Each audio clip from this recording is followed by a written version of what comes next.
ঠাকুরের লেখা কবিতা প্রশ্ন।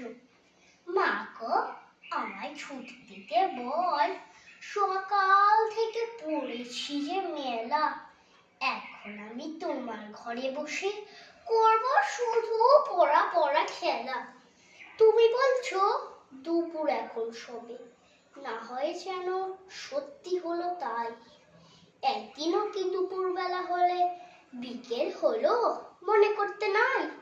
আমি তো বেশ ভাবতে পারি মনে, সূর্য ডুবে গেছে মাঠের শেষে, বাগদি পুরি চুপড়ি ভরে নিয়ে শাক তুলছে পুকুর ধারে এসে।